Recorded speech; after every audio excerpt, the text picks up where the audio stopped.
Hi, we chose to do a project called Management of Maladaptive Behaviors in Children with ASD using antecedent exercise and a changing criterion design. The presenters are Kara, Jacqueline, Regina, and Sarah. Exercise therapy. It is well known that exercise has a significant correlation and effect on many chronic lifestyle diseases. Exercise therapy can lead to improved physical functioning in individuals. However, similar to taking prescribed medications, you will see effects of exercise if you follow the prescribed treatment regimen. There has been numerous population-based studies that suggest that there is an association between aerobic exercise and mental health.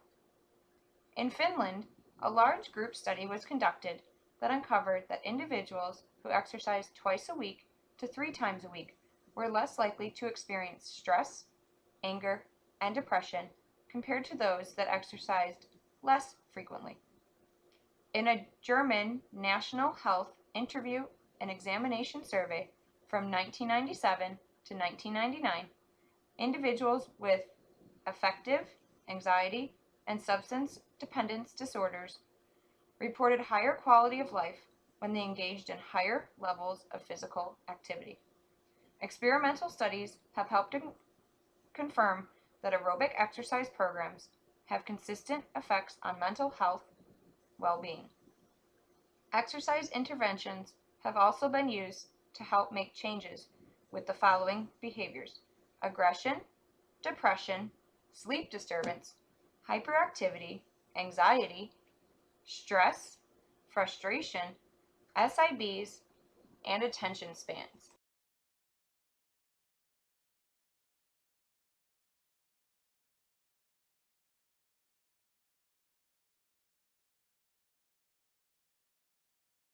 As an antecedent intervention. There are many studies that use exercise as an antecedent intervention for individuals with developmental disabilities. Rosenthal, Malik, and Mitchell, 1997, looked at reducing self-stimulating behaviors in adolescents. They looked at the effect of aerobic exercise effects on self-stimulating behaviors and academic performance. They also measured the number of tasks performed during a community-based workshop. The results concluded that after the exercise condition, academic correct responding increased, self-stimulating behaviors decreased, and number of tasks performed accurately in the community-based workshop increased. In a study conducted by Bachman and Faka, 1983, they used an alternating treatment design to demonstrate the efficiency of aerobic exercise as an intervention for individuals engaging in multiple maladaptive behaviors such as aggression, SIBs, and yelling. The dependent variable was the percentage of interval of inappropriate behaviors. The results demonstrated that the mean reduction in levels of inappropriate behaviors between baseline and final treatment was 28%, which was consistent with other reduction rates in previous literature. Celebretti et al., 1997, conducted a study with a 5-year-old boy with autism using 2 levels of exercise, walking versus jogging. The boy jogged with the instructor for a full 6 minutes in the jogging condition and walked for the same duration in the walking condition. In the jogging condition, the boy's stereotype behaviors reduced significantly less compared to the walking group. How intense? Celebretti et al., 1997, demonstrated that jogging was a more effective intervention in reducing maladaptive behaviors. Elliott, Dobin, Rose, and Soper, 1994, measured several maladaptive behaviors. They compared general motor training and vigorous aerobic exercise as an antecedent interventions. Vigorous exercise was defined as elevating the heart rate to levels above 130 beats per minute after 20 minutes. Their study showed vigorous aerobic exercise significantly reduced undesired behaviors compared to the general motor training. Last, Kern et al. 1984 found that mild exercise had little influence on disruptive behaviors.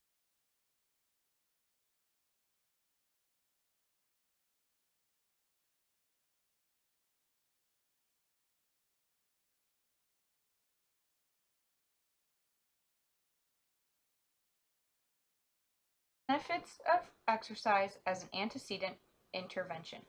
Rosenthal, Malik, and Mitchell stated that aerobic exercise as an intervention will decrease negative behaviors while increasing desired behaviors. Majority of procedures used to reduce maladaptive behaviors are through manipulating consequences. With contingent conditions, teaching opportunities are contingent upon the individual exhibiting the target behaviors.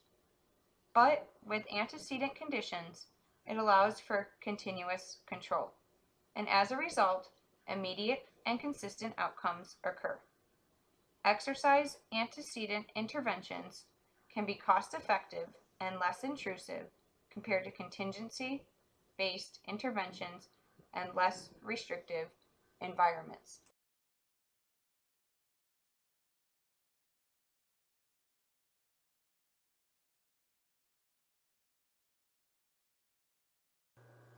Changing criterion design.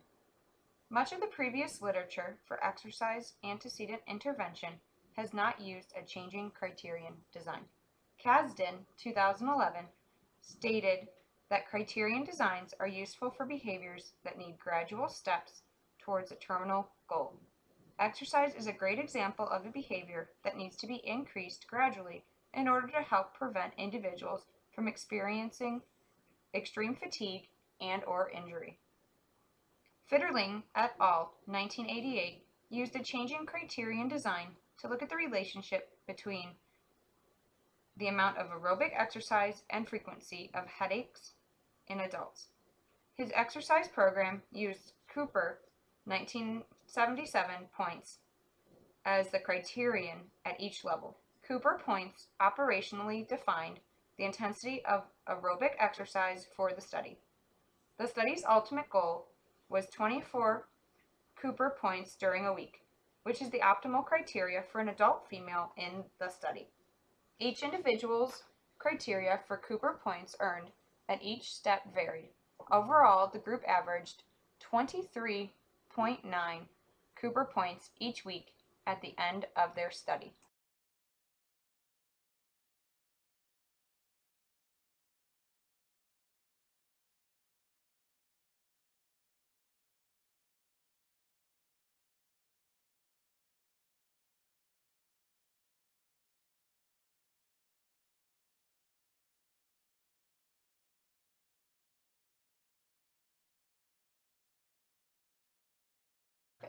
The purpose of this study was to use a changing criterion design in order to measure the amount of aerobic exercise as an antecedent intervention for the frequency of maladaptive behaviors across 5 children with autism.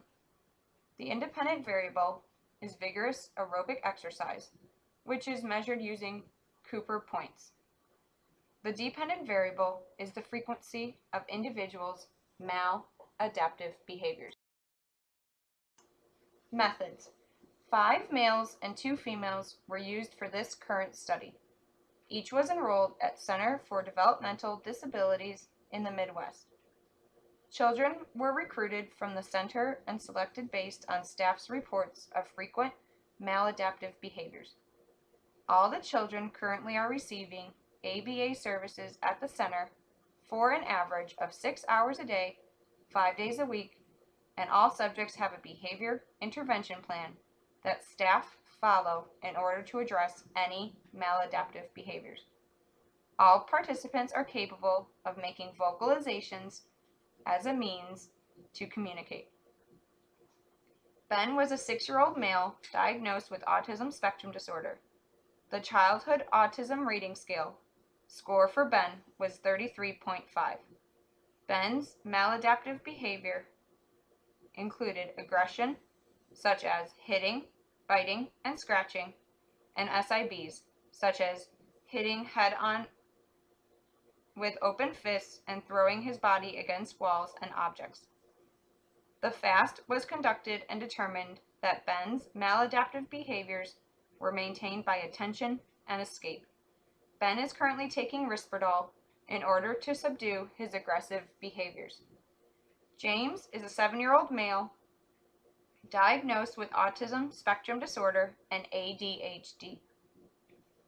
The Childhood Autism Rating Scale score for James was 34.2.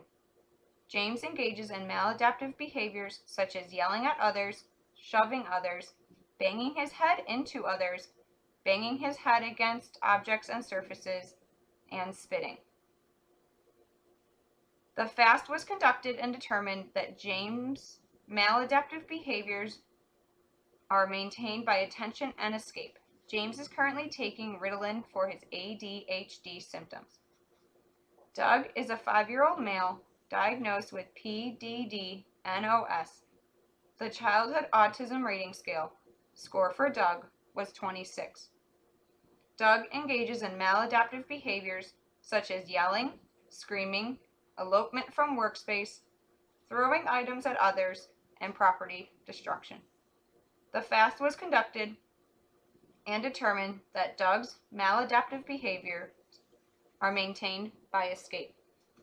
Patty is a 6-year-old female diagnosed with ASD. Her Childhood Autism Rating Scale score was 30. Patty engages in maladaptive behaviors such as pinching her extremities, crying, hair pulling on herself, and biting others. A fast determined that her maladaptive behaviors were maintained by attention and automatic reinforcement, paying attention. Lisa is a 6-year-old female diagnosed with ASD and ADHD. Her Childhood Autism Rating Scale was a 35.6.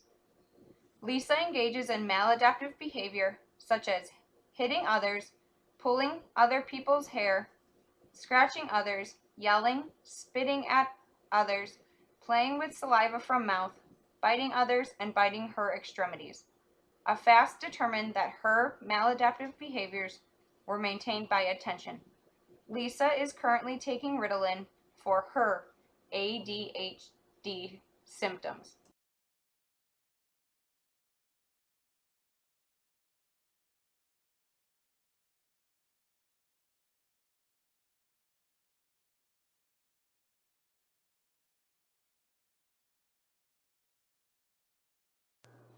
Experimenters and setting. 7 staff members from the center worked with the children. They worked with them during the exercise intervention and throughout the day on the child's other programs at the center. The experimenters were responsible for modeling appropriate aerobic behaviors during the intervention and responsible for recording the frequency of maladaptive behaviors that occurred. The exercise antecedent intervention took place with all 5 children in the gym at the center. The intervention was conducted first thing in the morning after the child arrived at the center. This was approximately around 9 a.m. The staff members completed the aerobic exercises with the child in order to provide correct instructions and modeling for the child. Staff also used contingency management such as verbal praise and encouragement of social reinforcers such as high fives, tickles, and spins. Frequency data on maladaptive behaviors was recorded until the child left the center for the day.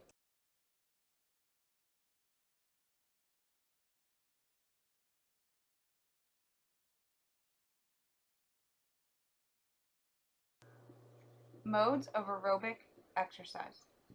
There are a number of studies that utilize many different modes of aerobic exercises. In this particular study, the child had to complete more vigorous aerobic exercises in order to meet the criterion in their Cooper 1977 points. These activities included rollerblading, jogging, climbing stairs, relay running races, and walking on a treadmill with a high incline. The subjects had a choice of which activity they wanted to complete for the day. Breakdown of Cooper 1977 points. Fitterling et al. 1988's ultimate criterion for his female adults was 8 Cooper points a session and a weekly minimum of 24 Cooper points. In order to give you an idea of Cooper points in comparison to amount of exercise exerted, know that 8 Cooper points is equivalent to running 1.5 miles in about a 12-minute span. We use the same measure as Fitterling et al. 1988 when moving to the next level. The subject can move on to the next level when 3 consecutive data points are no more than 20% from the current criterion. We adjusted the goal somewhat in order to accommodate working with children. Ultimately, in our study, we made the final target goal for the children to be 6 Cooper points a session.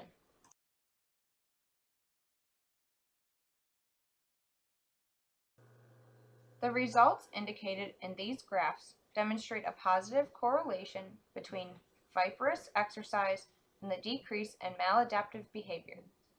In each criterion phase, the participants increased their exercise to the appropriate Cooper points to reach criteria. During each phase, the amount of maladaptive behaviors displayed decreased. 3 participants, Ben, James, and Patty, were able to increase their Cooper points and decrease behavior within the 18-session time frame. Doug and Lisa took a little longer to meet criteria. Both participants gradually raised their Cooper points but didn't perform consistently as quickly as the other participants to raise the criteria.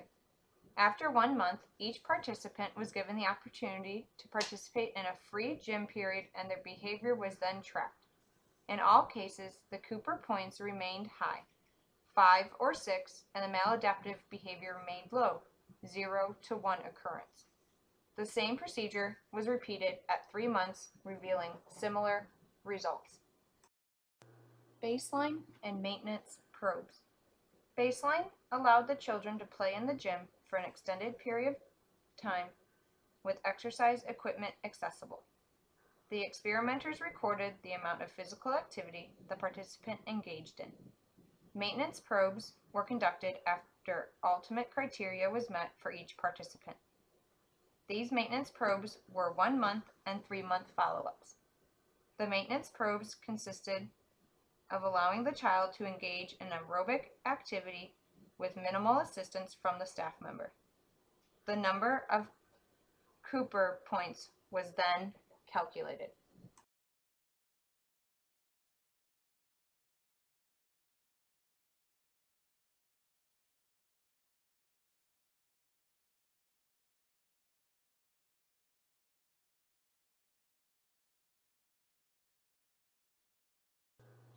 Inter-observer agreement. Investigators were able to calculate 100% of on-site exercise sessions. Percentage of inter-observer agreement was calculated by dividing the smaller number of Cooper points recorded by the larger number for each of the observations and multiplying by 100. There was 100% agreement for all sessions. Investigators were about to calculate 75% of ABA sessions at the center. Reliability was calculated for the occurrence and non-occurrence of maladaptive behaviors by dividing the number of agreements by the number of agreements and disagreements and multiplying by 100. An agreement on occurrence was scored when both the staff and the investigator reported a maladaptive behavior occurred. Average percentage of agreement for all subjects on occurrence of maladaptive behavior was 84%, range 38 to 100%, and the average percentage of agreement on non-occurrence was 92%, range 83 to 100%.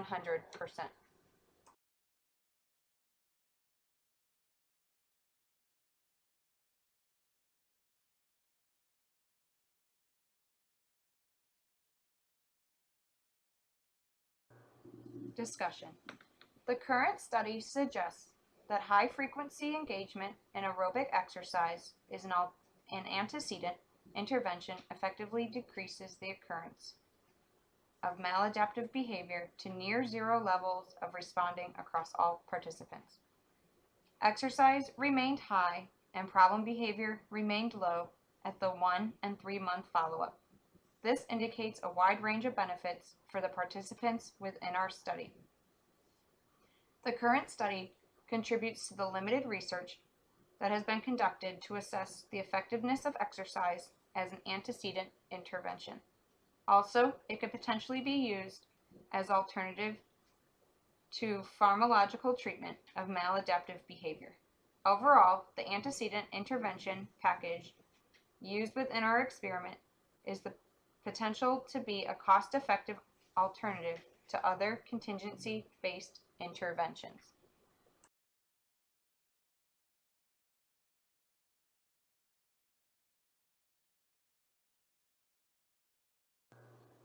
Limitations and future research. Limitations. First, medications were not removed during the course of the experiment for participants. Second, a threat to the current study's external validity is that the experimental conditions were ran in a clinical setting. The extent to which the effects are generalizable across settings were not assessed. It is recommended for future researchers to include examining this within future studies. There are several additional features for future research to analyze further. In the current study, exercise was targeted at the start of the day, consistently throughout the course of the experiment. Future research should analyze whether or not conducting the antecedent treatment packages at different times throughout the day influences the effectiveness on the reduction of problem behavior displayed by the participants. Future research should assess the effectiveness of certain specific forms of exercise compared to one another to analyze if one particular exercise has the most influence on reducing maladaptive behavior in persons receiving the antecedent intervention.